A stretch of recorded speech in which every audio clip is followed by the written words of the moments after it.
and welcome to Undercommon Taste. This is a podcast where we create and discuss homebrew content for tabletop RPGs. Surfing, wading and swimming, not advised, shark area, strong undertow currents, and sneaker waves. Enter at your own risk.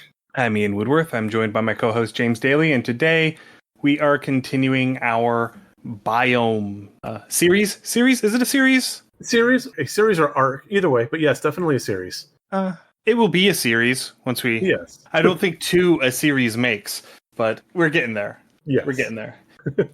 There are plans, yes. Grand schemes, wheels within wheels, plots within plots. We have lots of schemes. Our problem is executing our schemes. Yeah, this is true. I also need to watch the second Dune movie as soon as I get a chance to, because... I still haven't gotten a chance to watch the first one. I do enjoy the first one, and I don't think this is spoilers if you're a fan of the books. You might miss it like I did, and I get why they do it, but in the movies, at least in the first half of the movies, they have removed all mention of the Mentats, and this does make me sad. But that is a personal rant that is not D&D related. However, having read the first 6 books, I think that's the ones that people say, okay, once you finish book 6, you can stop. You went 6 in? I'm impressed. I did. I went 6 in. I went like 2 in and then caught the cliff notes because it just got weird. I will agree that it did get weird. Yes. And at times not in a good way. Yes. But having read the books before watching the new movie, I think that casting Jason Momoa as Duncan Idaho was an inspired choice without having actually seen Jason Momoa's performance. Fair. Because the descriptions that they give of Duncan Idaho, I can absolutely see Jason Momoa in my mind's eye as I'm going through. I totally get that. For whatever reason, I watched something, and for the longest time I thought, well, you know what? We can discuss this when we do the desert biome. Let us pull back into the oceans and the coastline. For once, I am the guiding voice of reason, pulling us back on topic. Things that Arrakis doesn't have. Yes. Yet. Exactly. Spoilers for like book 4. Yes. Anyway. So yeah, we are going to be talking about the coastal biome today. And whenever I started working on building an outline to try and keep myself on track a little bit, not that it's done us very good so far, but when I was making my outline, it occurred to me just how broad a definition coastal is. Yeah, I was really surprised when I got your notes. You know, I was very much picturing seacoast, coastal as the meeting of land versus ocean. Even within North America, that does range into several different things, which we can talk about. But yeah, I very much had ocean coast in mind. Yeah, and that is the most common definition. But I would also argue that major rivers, lakes, those are also coastlines. Freshwater coastal is still coastal. I mean, honestly, an inland sea would be coastal as well. Something Absolutely. Like the Black Sea or something like that. Or, you know, even the Great Lakes again in North America. Yeah, those have a pronounced coast. And I believe you are correct, and they should not be ignored. Right. And the nature of the water on that coastline greatly influences the sort of biome that you have, because you get much different collection of flora and fauna on a coastline with salt water compared to a coastline with fresh water. And then also you get a different collection of stuff in those estuary areas, and those areas where fresh water is emptying into salt water, where the rivers are emptying into the ocean, where you have that brackish mixing that varies with the tides. Yeah, that, again, there's a lot of diversity that is possible. So yes, this is going to be probably a little more of an overview type episode as opposed to really digging in, because we could really do this as 2 separate episodes, one doing saltwater, one doing freshwater, because they are very different from one another. Right. And again, so what we're going to do here is we're going to kind of describe the biome, what you could expect to find. And again, with this series, we kind of want to build up our random encounter tables for your players. Now, I think with coastal, this does tie in really well with our urban that we tackled last time before our awesome interview we had 2 weeks ago. But going in with the urban, generally the coastal and urban butt up really close against each other because these coastal, especially port areas, are going to be bustling hives of people dwelling in industry and residence and commerce. And yes, you will have large stretches that are not, and again, it is wilderness and wildness, but it would not be unexpected at all to come across, a port town, a village, or just a full-fledged capital city. You could span any of those options. Yeah, that is a very important point. Coastal areas have been sites for human settlement for millennia. They are very desirable locations because whenever you have a settlement in a coastal location, particularly in a location where you have either just a river or where you have a river emptying into an ocean, you end up having the combination of reliable sources of fresh water, reliable sources of food, and usually pretty reliable and fertile land that can be cultivated. Right. And if you have any form of seafaring or ocean going society at all, now you also have quick and rapid transit as well. Yes, because whenever it comes to moving people and stuff, boats are just so much more efficient than wagons. Generally, yeah, a lot less bumps. Things move a lot faster. Another fun buoyancy. Buoyancy is a thing, yes. There's a reason why humans have been cutting canals for hundreds and close to thousands of years. Well, that and irrigation, but yes. Yeah, both. But another fun thing that we can encounter within a fantasy world like D&D or any kind of tabletop gaming that we don't see as much in real world is a lot of the monsters and creatures that we're going to deal with are otherwise intelligent as well, either having close to and often superior to human intelligence. And people within D&D, within civilizations, within things, take a very colonial model, which is fortunate, unfortunate, both for the game.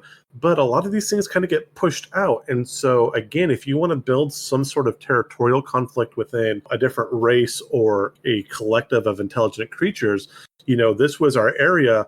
And, these elves, these half-elves, these humans, these half-orcs all come in and they set up the city and they put up walls and they pushed us all out. But that was our area. We were there first. We want it back. Makes for a very quick and easy engagement for a story hook. Right. And we've touched on some things like this in past episodes. Another example that you could have, especially if you're talking about a settlement that is being built on an ocean coast, is a conflict that will arise between the terrestrial settlers, the humanoids living in the city, and say Tritons or merfolk that are living out in the sea, just, in this bay that butts up against this city. Yeah, those were our tide pools, and then all of a sudden you start like walling stuff off and now the tides can't wash in correctly, or, your ships are knocking into our stuff. And yeah, this very easily lead rise to conflict. Yeah. Overfishing, catching merfolk in your nets, things of that nature. Whenever we're talking about the Kelpies in our episode where we were talking about European cryptids, the Kelpies in D&D were actually hunted almost to extinction because of an oil that they secrete. And it was actually the sea elves in this one cove that ended up basically cultivating Kelpies in order to bring them back from the brink of extinction. So, yeah, and this is one bad aspect. And again, this is an unfortunate aspect that we can pull in.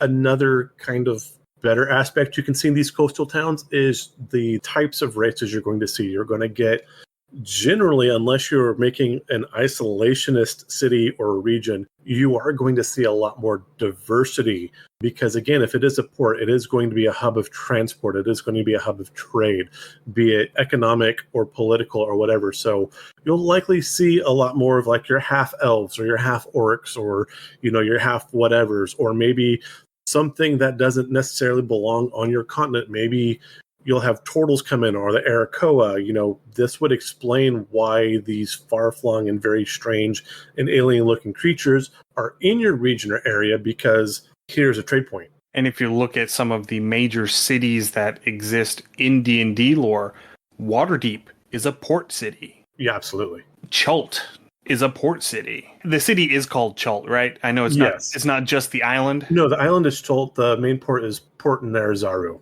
Okay. Baldur's Gate itself has its own docks. It is also a port city.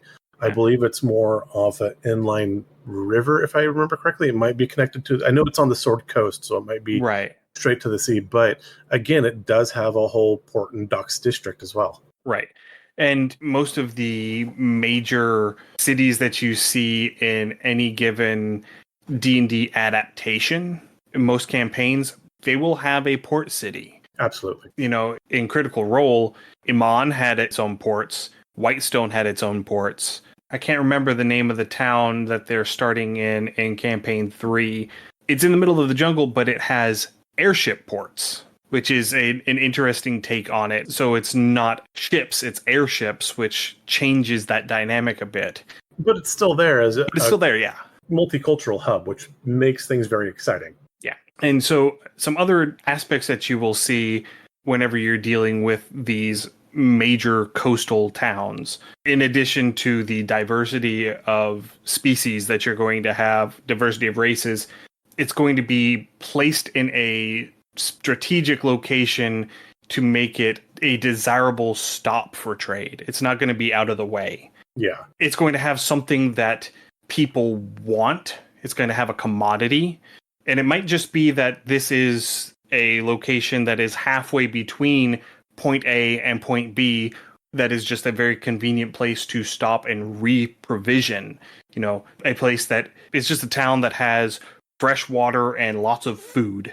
That could be it. It could just be a simple stopover, but it's got to have something that makes the ships want to stop there. Yeah. Again, it could also just be a defensible point as well, or, you know, just a natural peninsula or a gulf or a bay, a natural harbor or a cove. But when it comes to getting these things on a table, and if we are trying to roll up a random encounter for your party, at this point, as a DM, if you were in this area, I would probably roll just, you know, a D6 or D20, odd or even, and pick one for falling within an urban environment for this, in which case I would reference back to our urban episode, you know, our urban encounter episode that we had a couple weeks ago.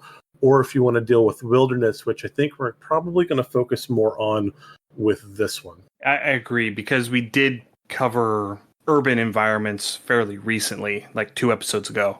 And so there are some flavor things that you can add to make it distinctly coastal, but by and large is going to function like any other urban setting. Yeah, so with that, we're going to go ahead, we're going to break down kind of what the coastal wilderness is going to look like. And much like we did with our urban environments, we're going to sit down, and I believe last time we broke down with a D12, or was it a D20? It was a D12. D12. So we're going to break down a D12 so we can kind of quickly generate a table of some possible encounters. Again, it's going to be some wilderness encounters. It's going to be wild animals. It's going to be creatures. Again, not every random encounter has to be a fight to the death for your party. Sometimes it can be a boon, or hey, you stumbled across a happy. Here's a sudden treasure you find. Here is, you know, the random woodcutter who tells the party a fun story and they get a night's respite. Maybe they do come across some bandits and they have to fight. You know, there are a lot of options, but not every random encounter needs to be combat. Right. And again, going back to the urban episode, most of your encounters shouldn't be combat. I get that D&D is very combat heavy. It is designed that way. But if you want to get the most role play out of your role-playing game, you need to use the other parts of the character sheet. Role-play in my role-playing game? That's preposterous. But yeah, no, these wilderness and these environments do tend to lend themselves very well to the very underutilized skill checks. Yeah. All right. So I want to take a minute to talk a little bit about the geography of coastal areas, because I think we need to get a little bit of an understanding of what we're talking about before we can start creating encounters for it. Okay. So most coastlines tend to be on either end of a scale that is either imminently traversable or completely impassable. Fair. It's almost an inverse bell curve, because you can have these broad floodplains on this river or these very slowly sloping hills leading away from the basin of this lake or leading up from the shoreline with the ocean. Think deltas and salt marshes for these. I mean, again, if you've not been in coastal areas, these are, again, generally fairly flat. There is a bit of a slope to them, but again, they are flat. There is wide range. There generally a fair amount of wildlife in the area as well, but other than a few divots and pits, you can walk across them pretty easily. Yeah. Or you end up having stuff on the other end of the spectrum, which is things like the Grand Canyon, which are nearly sheer walls with a river at the bottom of it. And if you need to get from one side to the other side, you have to either get really creative or go around. Right. And so for these two things with the sheer wall, the Grand Canyon is a good example.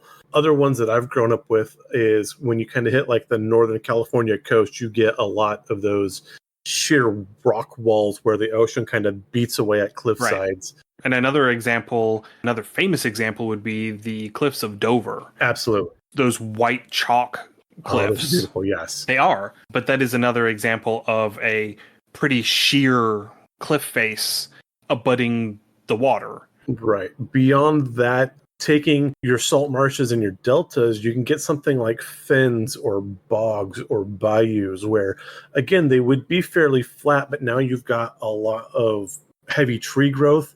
You've got these weird pits where it's muddy. You could walk through some of it, but the part that's, loose dirt soil and then, riverlet or channel where water's flowing through is so intermittent that sometimes traversing these requires special equipment like canoes or boats or mud shoes so you can get across, because you can't just walk straight across because the environment is so broken up. Right, yeah, and that is another point that I really want to bring up, is that the traversability of this biome is dependent not only on the shape of the geography, but also the amount of water that is present. Because you end up getting areas near bodies of water where it's not terribly permeable, and so the ground is very solid, and then it's basically hard pan. It's easy to walk across. You might end up having an area where it's overgrown with vegetation, but even in that case, especially whenever you're dealing with a freshwater coastal area, if it's freshwater, you're going to end up having game trails, which will make it much easier to traverse that overgrowth. Yeah. So here's my first hot take of the episode, and you all can shout me down if you want to disagree. But I'm going to say coastal area, be it saltwater coastal, be it freshwater coastal. Even in your best case scenario, think your happy beach. How hard is it to run in sand? Sand running is a training method for a lot of various athletes. If you want to deal with freshwater, something like a river where you've got, where the rivers surge and then recede until you've got a lot of breakdown of the soil, you've got a lot of loose rocks or mud or other conditions like we talked about. I'm going to say that if you are setting up a scenario in a coastal biome, I'd say 7 out of 10 times it's going to be difficult to hazardous terrain. There is going to be a movement penalty. I don't know that I would go quite that far. Okay. Because you don't have to walk next to the water. Fair. But because, a lot of places where you end up, let's take your beach example. If you walk far enough up the beach to where you start hitting vegetation, then it becomes much more solid and much easier to walk on. Okay, that is a fair point. At that point, maybe that is a part of the map that you definitely draw out. And so as you get closer to the water, that terrain does become more difficult. And perhaps that becomes a tactical choice for your party, whether they need movement or want to slow the movement of their enemies if they are in fact doing combat. Perhaps they either enter or avoid that area because it is difficult terrain. Yeah, and again, going back to your beach, because that is the example I'm currently thinking about. Whenever you get down onto the actual open beach where you start hitting that loose sand, where it starts becoming more difficult to walk around, I would say, on that first transitional section, say that first 10 feet of open sand is just difficult terrain for anyone in medium or heavy armor. Okay. And then whenever you get past that, when you get into that really loose, chopped up sand, where everyone likes to lay out their beach towels just before you get to the tide line where you start getting water mixed in, where it starts to actually firm up just a tiny little bit. In that section, I would almost make it like the rules for Entangle, I think it is, where it's basically double difficult terrain, where every 1 foot of movement requires 4 feet of movement spent. Okay. And have that be the penalty for medium and heavy armor, and then just have light and no armor be just standard difficult terrain. Because even, just walking out there in shorts and a t-shirt when you're going to the beach, it's still hard to walk in. Oh, absolutely. So yeah, that would be something that you could bring in. That would be a dynamic sort of way to implement that. And then once you hit the wet part, switch it back to the same that you had for that first 10 feet, where medium and heavy armor have standard difficult terrain, light armor and no armor are unaffected. That sounds reasonable to me. And again, that does give your maps a bit of flavor. It's not just, your standard, here's an open grid. You can start kind of putting in some stuff. And like I said, it does make your players think a bit more tactically, which can be a lot of fun. And then you can throw in things like the native fauna. Absolutely. So things like if you have a giant crab, well, this giant crab has evolved over millions of years to move around in this terrain. It's completely unaffected by the difficult terrain. Yeah. I could see all the players, but I can't move through it. Well, you didn't live here your entire life. Yeah. Well, you aren't a crab. No, I'm just crabby.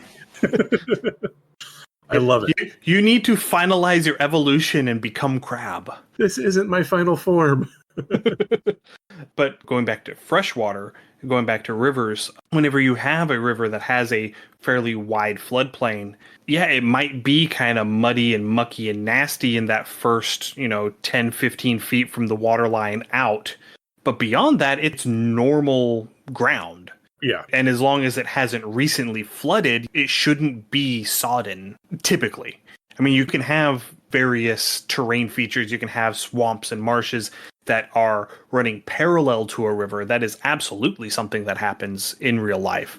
But the flatness and relative solidity of river floodplains is the reason why so many major roads follow the course of rivers. Yes, but because they don't have to move a lot of dirt to Right. flatten it out to build a road there. But I will argue, while next to those rivers, while the ground may not be sodden or murky or muddy, where it starts solidifying, you do get so much dense plant growth and undergrowth. You get what's known as riparian growth feature. It's almost a biome within itself, but you do Right. get a lot of thick shrubs and smaller plants that grow in very densely together. So unless there was a path cut out, I could see these by themselves being a hindrance to movement. Right. And that's why I was bringing up earlier, this would be a great place for a ranger to shine, Oh, absolutely. because they would be able to find those game trails through that dense vegetation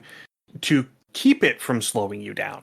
Absolutely. And again, we've talked about this with some of our previous guests a handful of times, but the fact that D&D, at least in 5th edition, has kind of really fallen back on that exploration pillar of the role-playing game. And again, what you do out in the wild, what are these random encounters? It's what you do getting between point A and point B. How do you even find where point B is? This is really where the Ranger was developed to kind of lead the party through all of this. And with 5e largely removing this aspect of the game, it's one of the reasons why the Ranger tends to fall flat in this edition. Right.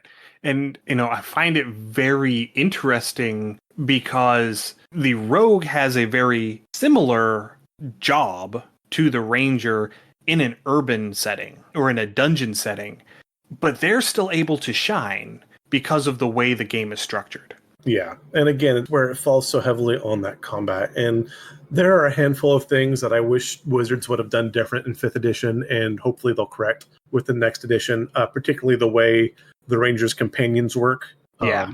And the way you can kind of see how they're working with familiar, where like familiars and other creatures start moving exactly the initiative after the Ranger's turn, but still has its own turn.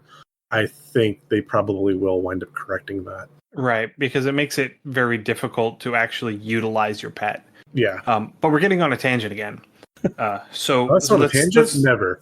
let's reel that back in just a hair. All right. And one of the other benefits of going through that dense vegetation, having the ranger lead them through that is it makes it very difficult for other people outside of that vegetation to notice you going through. Oh, that is a great, great idea. So if your It is a party, great way to move unseen, especially in yes, small groups. move unseen, but if you have a ranger in your party and you need to escape, your party is escaping someone or something for some reason, then yes, absolutely. Getting out into the wilds, using this dense, heavy growth to pass unseen and virtually disappear is a wonderful idea. Yeah, this is where rangers learning Pass Without Trace really comes in handy. Yeah. Because they're able to lead you on these game trails through this dense vegetation while you have bonuses to not being seen. So it makes it much easier for you to pass through potentially hostile territory. Or, if you're walking along and you want to avoid the notice of the boatmen going up and down the river. This is a way to do that. If there's a highway another 50 yards on the other side of the river from you, and there's patrols of soldiers going up and down that you don't want to see you, going through this vegetation is a great way to do that. That would be great. Just kind of like a quick scenario for here's something for your party to do. You have the river barges that transport goods back and forth, or something like the gondoliers in Venice.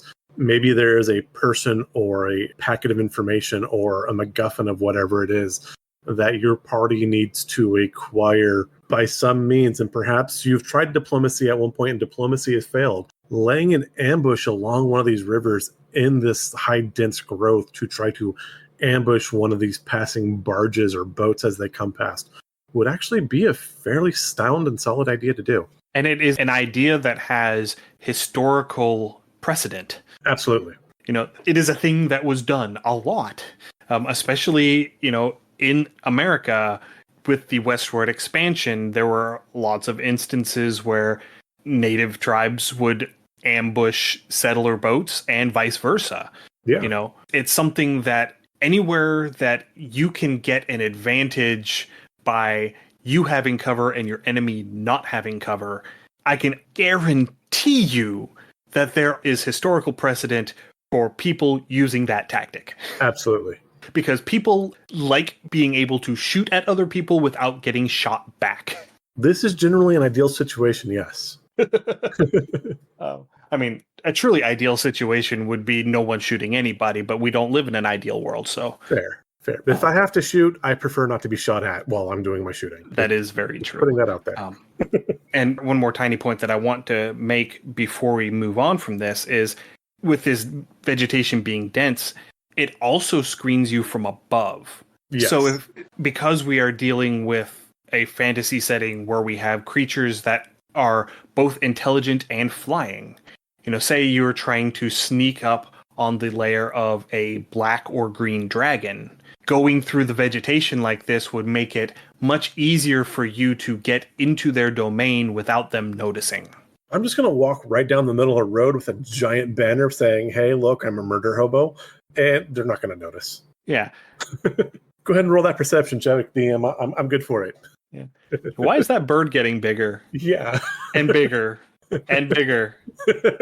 And, oh God, that's acid. Okay. Why can't I see the sun anymore? So, yeah, again, we've got some freshwater scenarios we can build up. We've definitely got some saltwater things. Another big thing with these areas, too, is depending on how long your party's been on the road, these coastal areas, these areas where there's going to be a body of water nearby, as we mentioned, are a great place to find food. Start rolling those nature checks to, refill your water skins, refill your ration supplies, if you are monitoring that for your party.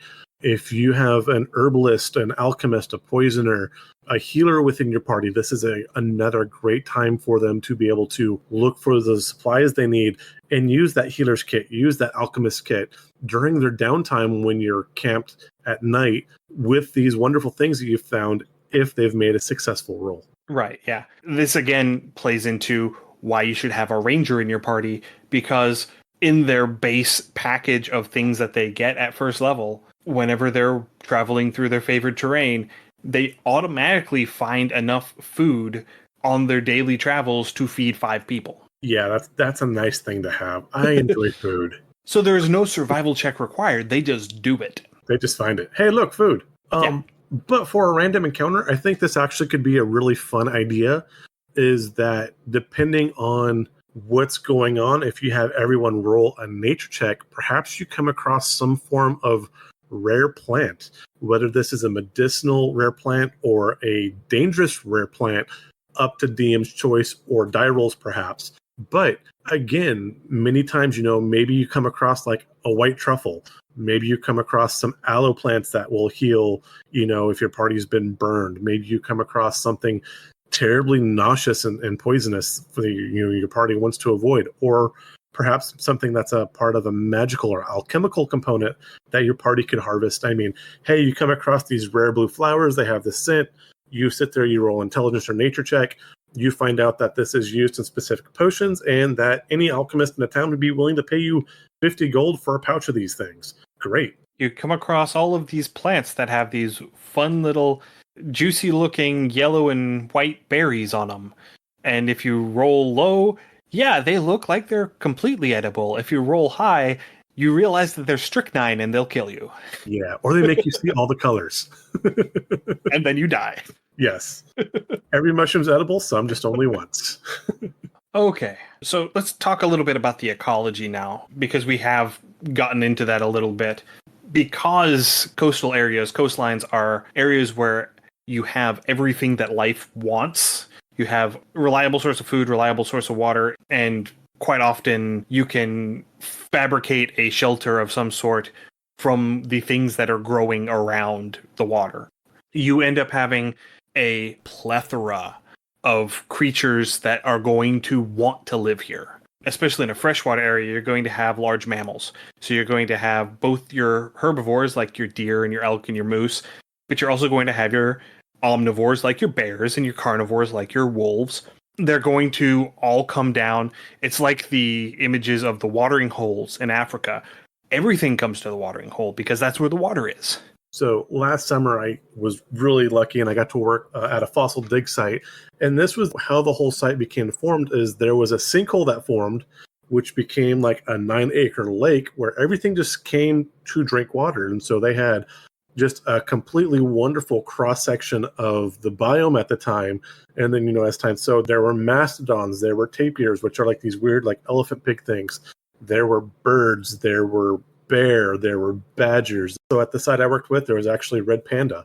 But everything came to this watering hole because there was water and there was food. And so everything came to this one spot. And so, yeah, almost any kind of animal, especially for your mammals, will be found near one of these zones. And so most of these creatures are not going to be openly hostile to the players if they come across them. Most of them are going to either be herbivores, so they're not going to be aggressive. Their first instinct is going to be to run away.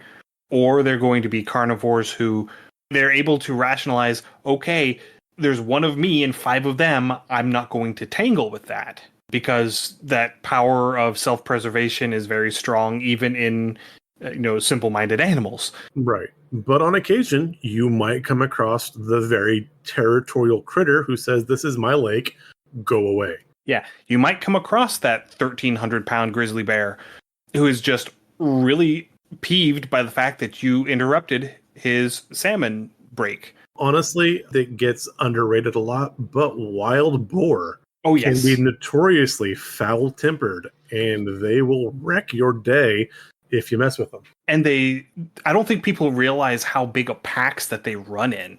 Yeah, they run in like 5 to 10 generally, or larger. Usually larger, Yeah. because a litter of piglets is usually somewhere in the range of 8 to 10. Yeah. And so if you have 1 boar and 3 sows, and all 3 of those sows have babies, you're going to have, 30, 35, 40 pigs in this one group. I'm not saying this totally wouldn't happen in a party. I'm not saying in real life I probably would be this person. but you're walking through, you come across, and you see the cute little baby bear. And I'm going to pet that dog. Oh no. I'm going to pet that dog. I'm pet that I'm gonna, dog. I'm going to go up and I'm going to boop its snoot and I'm going to play with it. And he wants to be my friend. He told me he has telepathy and he wants to be my friend. He said it with his eyes. Mama bear did not hear that. Mama bear disagreed. She disagreed fiercely. And again, so even if you are a DM or your party does want to lean more heavily into that combat aspect of things, you don't have to have an aggressive creature to provoke player choice. Player choice is absolutely a thing. Let them use those real-life wisdom rolls. And, we've had a few creatures that we've made here on the show with guests.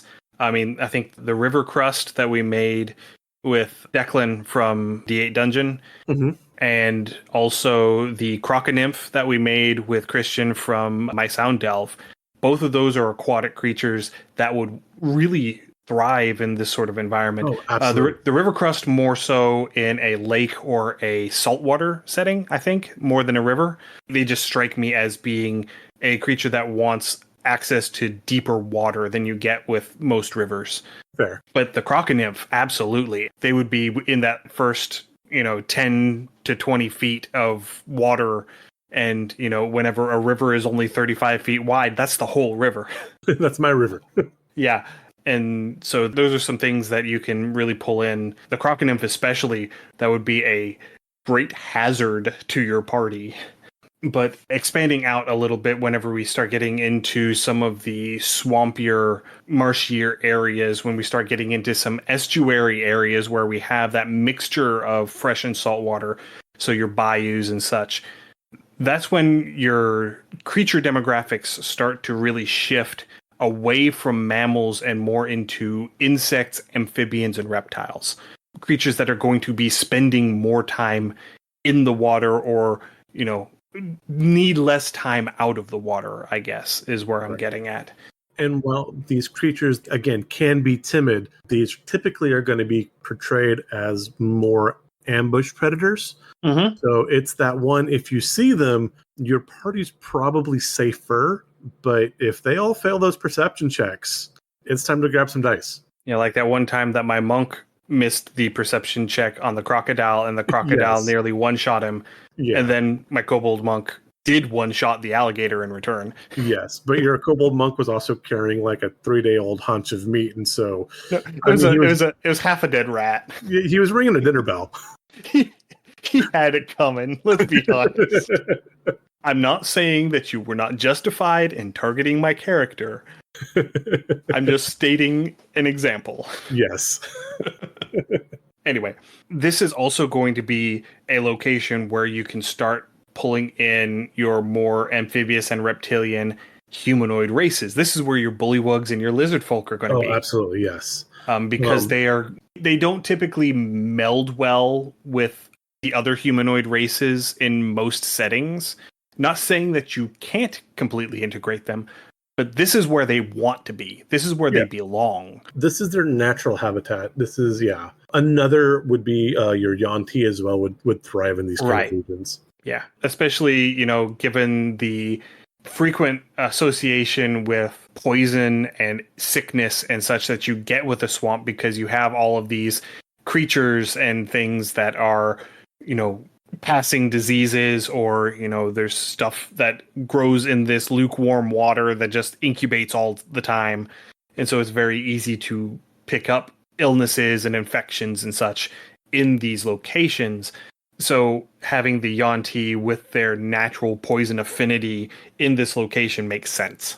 And with these swamps as well, again, we start brushing a little bit up with those urban settings that we've already discussed, but not near so dense. And so with this, again, you're likely to find like maybe the remnants or the beginnings of some sort of dragon cult or like a hag's coven along these lines, where it's not large enough to be a town or a village, but there is a collection of sapient or intelligent creatures forming a very, very, very small community or cluster that would not quite fall into an urban classification. Right. And if you look into the bayous, especially in Louisiana, you do see this with and I hesitate to use this term because I don't know if it is derogatory or not, but the swamp folk, the people who live, fairly isolated lives out in the swamp, a lot of them are living in small single family units, but they're up on stilts. Yeah. And you don't have big cities of these people. You have individuals that just sort of plop down wherever it's convenient to plop down. Very similar to like the old concept of like the Highland clans in like Scotland, or even here in Appalachia, where you have the people that just kind of clustered in the hollers and the small like little valleys in the mountains, because that's where people could kind of eke out a little spot for them to go. And they do form these little clusters of civilization or culture. And the reason why there are not larger settlements, larger cities in these areas is similar for different reasons. It's because you don't have the large areas of usable land to build a city in. In the swamp, you don't have large areas of dry, solid ground that you can build a city in without taking a lot of time and effort to drain the swamp and get all the water out and let the soil settle down, and then you have something more solid to build off of. In Appalachia, it's a little bit different because it's just mountains. So you have mountaintops, which don't have any flat ground. You have valley bottoms, which might have a little bit of flat ground, but you just don't have the square footage that you would have in, say, Kansas City, where it's all fairly flat because that's, river delta, or, just the plains next to the river. It's a similar reason, but for different criteria. And also kind of talking about that inverse bell curve, this is the other side of that inverse bell curve, where we talked about coastal regions tend to be these hubs of transport, trade, and movement. These smaller regions tend to be more isolated because, for whatever reason, be it terrain, be it the way the water flows, be it the wildlife, again, terrain and movement is severely hindered. And so you can't just get a wagon load of supplies in. They have to be hiked in or boated in or carted or brought in through sledge or a canoe. And then as we continue on and we get out of this estuary area, out of this mixing of fresh and salt water and get into saltwater proper, then you end up having more creatures that are, most of the creatures that you're going to end up having are going to be based from the water. Yeah. These are going to be primarily sea creatures. Or the air. Yeah, there's going to be lots of birds. But you don't really run into quite as many terrestrial creatures. And the ones that you run into tend to be smaller. They tend to be smaller and they tend to burrow. They do. It's softer ground, so it's easier to burrow into. But having an encounter with a burrowing enemy, again, can be kind of exciting because they can quickly disappear. You don't know where they're going to pop up. Their movement speed is different, and it can definitely keep your player on their toes because burrowing critters don't get used too terribly often. Right. And, the two that would fit really well in my mind, talking about burrowing creatures and referring back to my earlier comment, talking about crabs, onkegs and umberhulks. Oh, yeah. Because they both have that insectoid feel. They both burrow. They're primarily found in mountainous areas, but what if you had a variant subspecies of these creatures that lived on a coastline and burrowed through the sands on this beach? I like this. This also kind of makes me want to modify some of our Formians that we've brought up in the past. Oh, yeah. I could definitely see some coastal Formians from the insect, from the burrowing side, from the seaside. Again, you're going to have your arthropods like your crabs and things like that. But you might get some of your cephalopods too that might be able to breach. And, it's always exciting when a tentacle grabs up and wraps up a character and says, "Surprise, I got you." Yeah. And now my brain is going because, traditionally Formians have a lawful good alignment. Another race that up until their whole, races don't have uniform alignments decision, which was a good decision. Don't get me wrong. My mocking tone is not for that. Another lawful good aquatic race would be Tritons. Yes. And I could see basically an alliance dual species city where the Formians have burrowed and created a hive city in the sandy portion on the coastline, and where that city touches the water, that's where the Tritons take over, and they have built this giant spherical underwater city. Ooh, I like it. And now I'm thinking, that the old meme that shrimp is bugs. And Yes. so what if these are like shrimp-like or decapod formians? They're lobsters. Yeah. Yeah. Oh, I like it. I like it. They're lobster formians. Yeah. Yes, I love it. Shrimps is bugs. Shrimps is bugs. And now we can say that the Chul are these aquatic formians that have been corrupted by the far realms. Oh, nice. Nice. Yes. All right. We have gone way off the rails, but I like what we're doing. Yeah. But we need to reel it back in for just a minute. Because again, the whole point of this is to come up with ideas for random encounters, and I promise we're getting there. But we do need to lay out the scenery because we need to know what kind of things to expect when we start kind of rolling this die, saying, yeah, here's a random encounter. Because we're in a coastal area, it's going to make zero sense to say, and you come across a land shark. And I mean, if you want to just like grab a monster out of the bag and throw it on the table, sometimes that is fun, and it's random enough to throw everyone off guard, and time and place for that kind of game. And if that's the game you're running, then awesome. I hope everyone enjoys it because that can be a fun way to do things. But if you are keeping things themed to the environs that your players are in, I think we've kind of discussed the vegetation, the flora, the fauna, what kind of people are going to be around, how the biome, like how the land is going to react if it's easily traversed. So I think we can start putting together a table for some dice roll. I do want to take just a brief moment to point out that we could absolutely have a bullet living on a coastal area. Because what we do is we just reflavor it to be sort of salamander-esque. Ooh, okay. So we make it amphibious. Fair. Fair. Very fair. Okay, you know what? You said salamander, I'm sold. Fair. Okay. Okay, let's get into our random table because we're starting to run a little long. Okay, so D12 table. It's just standard where we're building out. A 1 is going to be your combat encounter. Building the same way that we did with our urban setting. A 1 is going to be a combat encounter. The nature of that combat encounter is up to you. One thing that hasn't come up yet that is very prominent in these coastal settings, pirates. Yarr. Your prime real estate for pirate encounters in this sort of thing. So go ahead, have fun with your pirate encounters. Yeah, I mean, whether they have, a pirate's cove, whether it's a smuggling point, where they're trying to offload goods, not at an official, taxing port, whether they just have a small point where they've taken shore leave for the time, or maybe there is something of some port that they need here. I don't think a pirate encounter always needs to be combat. No, it doesn't. I mean, you can absolutely talk your way out of one of these encounters. I'm not suggesting that by making it a combat encounter, somebody rolls a 1 on their D12 and you're like, oh, well, you better go and roll initiative. No, we don't have to do that. Fair. What you're doing is you're creating an encounter that, without careful navigation, it is going to become a combat encounter.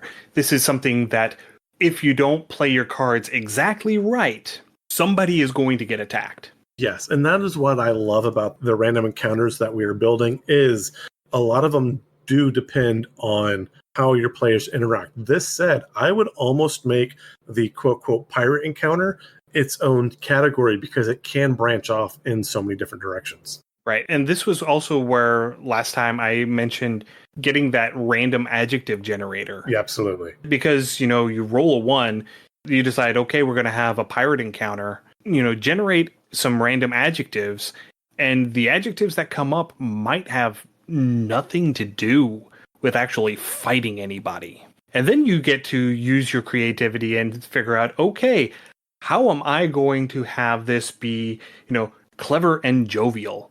Yeah, maybe they're there. That's when you stumble onto a community theater production of the Pirates of Penzance. Yes, exactly. Maybe you come across, Jackalus, not Sparrow, and he has found his rum stash. Perhaps you get a encounter of pirates and they are looking for a landmark where there is a treasure buried, and now you've got to use your nature and survival checks to help them find this landmark for a cut of their treasure.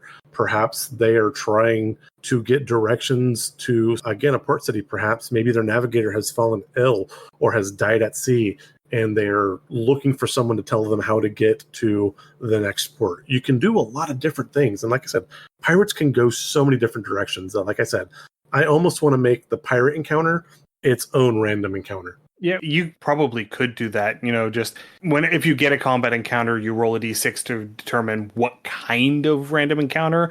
And if it's a pirate encounter, then you get to just do whatever with it. And you could have things like land animal, sea animal, Dagrons, dragons, yeah, harpies, or just aerial foes. Yeah. Just have something just generic like that you can really build off of. All right, so there's one. One down, 11 to go. One down, 11 to go. So I think that the bulk of the encounters that you're going to have whenever you're doing a coastal navigation, a coastal exploration sort of thing, is going to be obstacle related. Absolutely. You're going to be talking about more terrain-based encounters. You're going to talk about obstructions. You're going downriver, you were following the coastline, and there just happens to be another river that enters into the river you've been following, and you've gotten to it, and now you have to get across that river to keep going. Yeah, so how do you plan to go? Are you going to try to ford the river, or are you going to try to see if you can throw a line over and go across? Or are you going to see if there's a ferry nearby? Or are you going to try to fell some trees and perhaps build a bridge? Or are you going to swim against the current? And again, this leads to a lot of role play and a lot of possibilities with your party. You can really use those athletic checks or your strength checks or your dexterity saves. A lot can come up with just that. Other environmental hazards I would see, again, talking about, freshwater, slick rocks, as you're walking and you lose your footing because now the rocks are moss covered. And if you've ever fallen on a bed of rocks, particularly like in a river or stream, it's not comfortable. I could easily see that being 1d4, 1d6 damage because you fall on your back and you smack your head. Now you're concussed. Congratulations. You turn your ankle and now your movement speed is reduced by 5 feet. Yeah, exactly. You can throw in a lot of these things. If you're on something like a sandy beach, then yeah, turning your ankle would be very common. Something like a sinkhole or like quicksand that your party, and now you have an adventure that the first two people in your party have stepped in and suddenly they're up to their waist before you realize it's quicksand. How are you reacting? What's the rest of your party going to do? How are you going to rescue your people?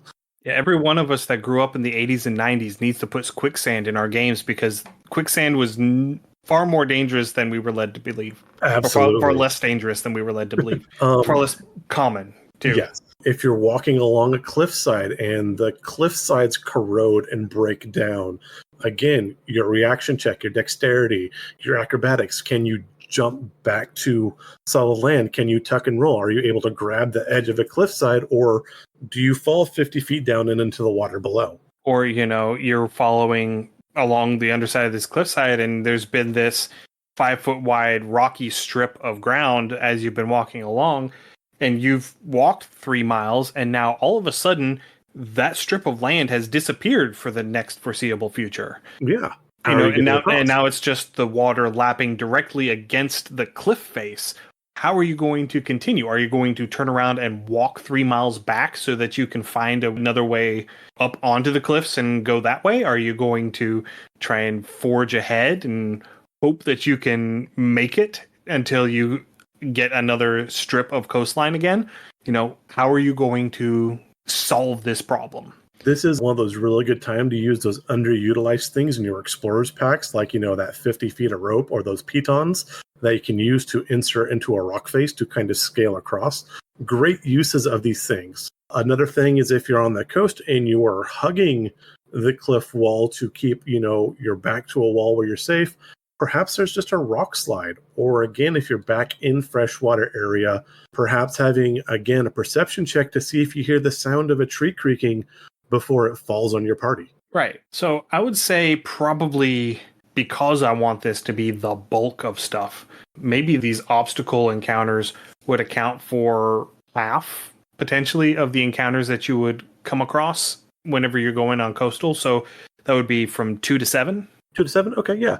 And again, you can fill that out, and depending on if you're on coastal or freshwater, you can use these ideas and kind of build that secondary table of these are the types of environmental hazards. Maybe your party just gets stuck in the mud and they lose so much time. That was a great mechanic within Tomb of Annihilation, was how fast your party was traveling, how much ground they covered, if they were burning through their rations faster or not. You can do the same thing with the terrain. If the terrain slows your party down, if they've got a deadline they've got to be somewhere by, or if they only have so much in the way of provisions, this is something your party will have to adapt to. Right, yeah. This is also a thing where having a guide or having a ranger that is capable in this particular type of terrain is really going to help you a lot. Yes. In case you haven't noticed, we're trying to finagle people into playing a ranger because not enough people do, and not enough people... Well, it's because, as we have mentioned before, the ranger doesn't get to shine very often. And so, by highlighting these particular elements of gameplay where a ranger could shine, it really emphasizes how to adapt a game in such a way as to play to the strengths of a particular character class. Right. And this will engage the ranger a lot more frequently. I do know a lot of newer players to D&D do like to play the ranger because they do want the pet and they do want that companion. And a lot of them do get disappointed because there is so little for the ranger to do. This, again, pulls them back into the game and does create involvement. Right. Okay, let's continue on. So we've got 8 through 12. We've got 5 entries left to do.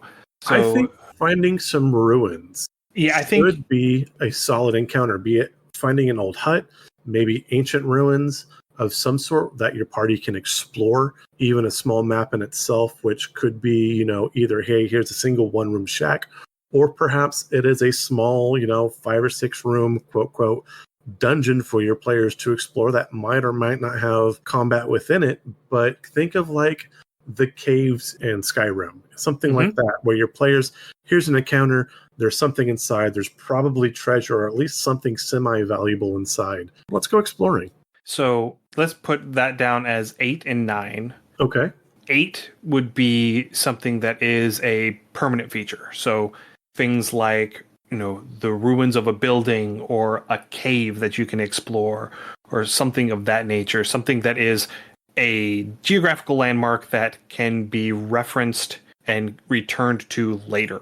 Whereas 9 would be an ephemeral ruin. So something like a shipwreck, something like detritus from a storm, things that have washed up on the shore, things that are at risk of being pulled back out to sea the next time there's a big storm. An old camp that someone broke down in a hurry. Yes, or an old camp that nobody broke down because they were attacked by animals in the night. Yeah, exactly. I mean, again, it's not permanent, but again, a great thing to kind of stumble across. That's great. Yeah. So let's see here. A 10. So 10, I think, would be an encounter with a simple creature, if that makes sense. A creature that does not have that high intellect. Okay. So like your beasts and monstrosities, your things with the low intelligence scores that are they're not sentient. Okay, that's fair. And again, whether or not you're coming across them or they're hungry or they're just kind of blocking your path and how you choose to deal with that, that does lead to a fair amount of role play and how your characters are playing their characters. Whether you want to give that baby bear a huge hug because it's just the damned cutest thing you've ever seen, or perhaps maybe you get to the watering hole, your canteens are empty, and there's a herd of hog and they are blocking the path to the water.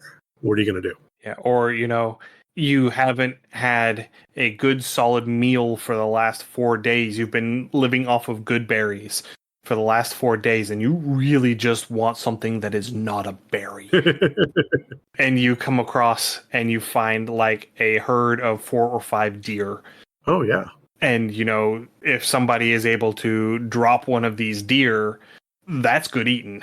That is good eating. I agree. So, yeah. That would be another thing that you could get in that sort of thing.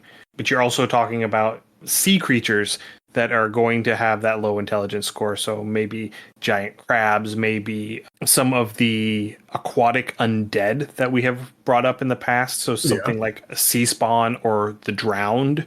I think the drowned are in the Ghost of Saltmarsh book.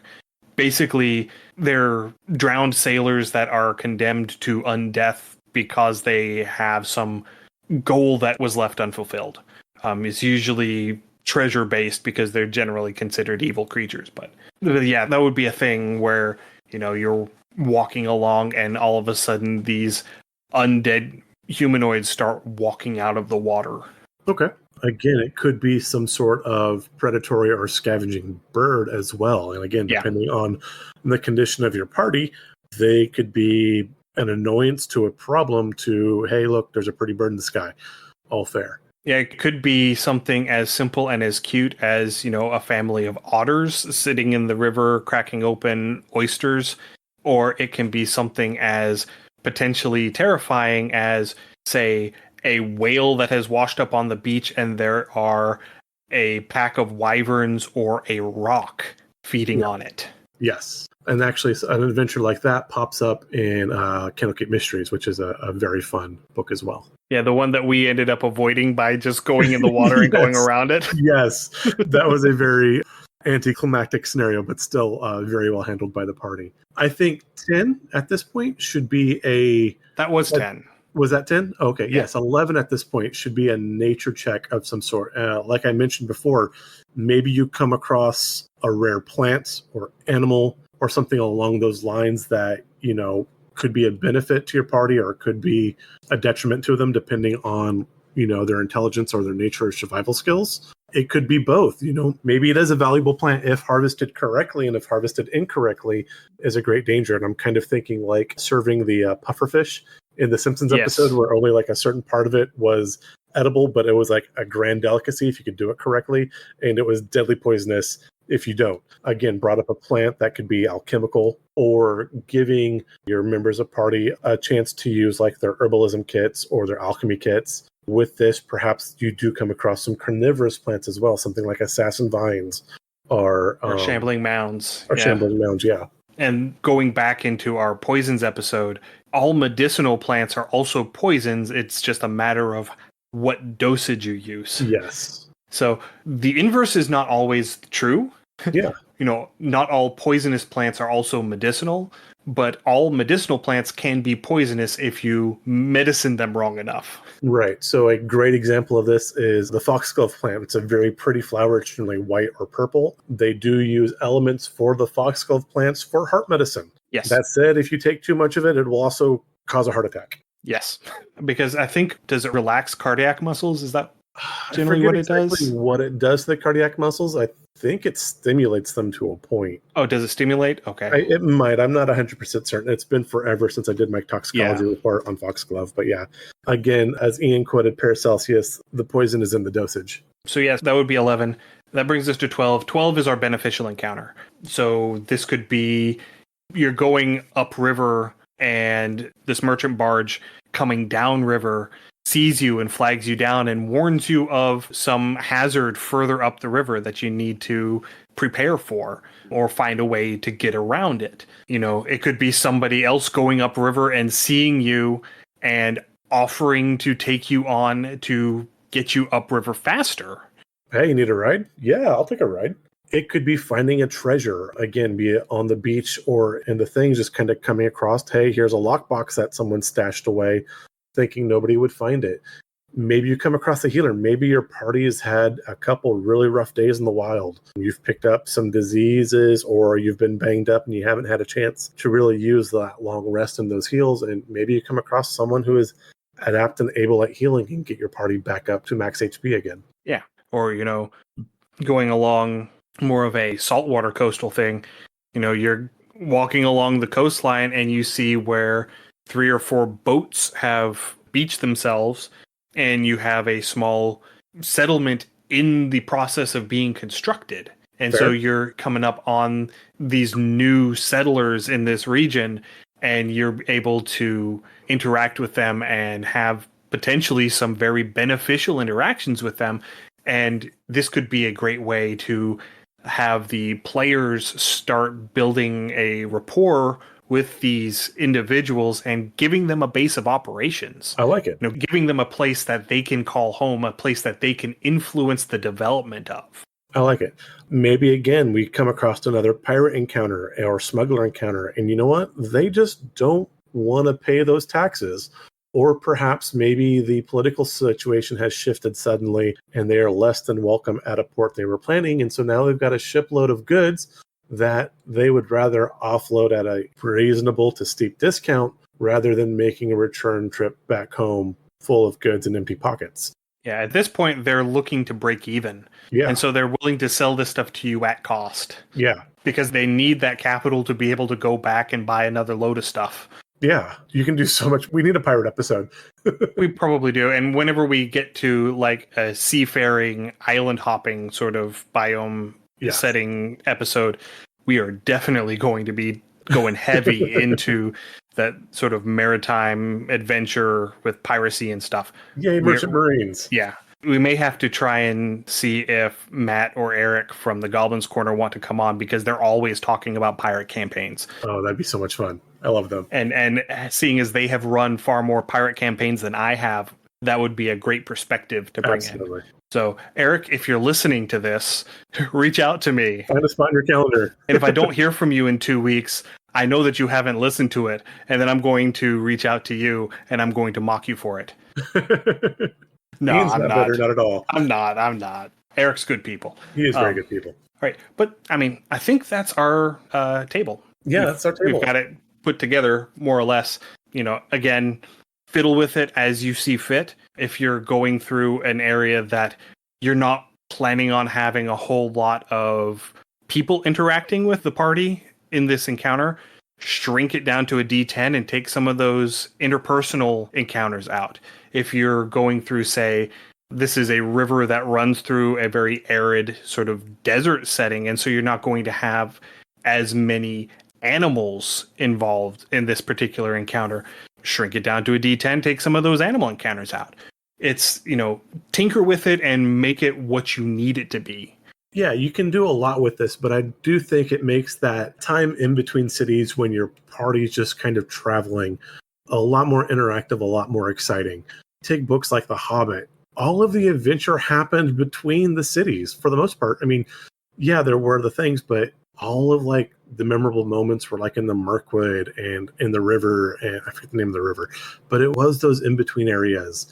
And like I said, 5th editions kind of fell really flat on that exploration aspect of the game. So I really think bringing some stuff like this back in can be quite exciting. I mean, if you're looking at the Sam and Frodo storyline, after they leave Rivendell, they don't show up in another city until the very end of the trilogy when the Eagles bring them back to Rivendell. Yeah.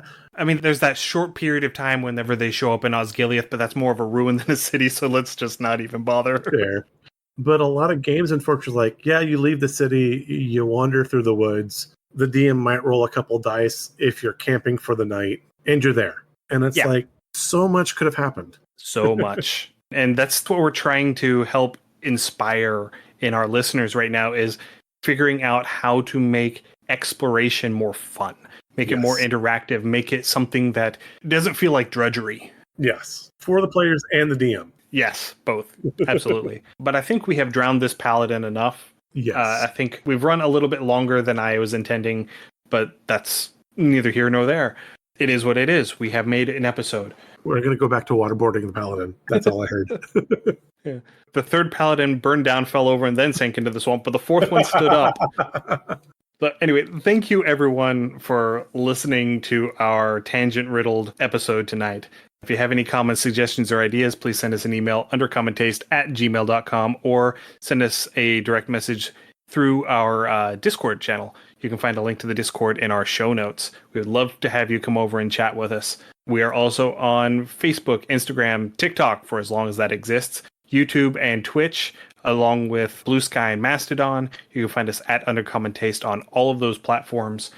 We have a Patreon, patreon.com/Undercommon Taste. That's where our write-ups go. These past couple of weeks have been absolutely exploding in my face, so I don't have the poison crafting write-up done yet. I'm still working on layout. It will be up soon. I need to stop stating that I'm going to have things done in a set timeline because that always never happens. But I'm also working on the more expanded patron-only version. We are on itch, undercommontaste.itch.io. That's where you can find our liminal horror adventure Beneath the Lake and my solo RPG Forever Home. At this point, the Solo But Not Alone 4 bundle has wrapped up. They did hit their funding goal. It was great. It was a great time.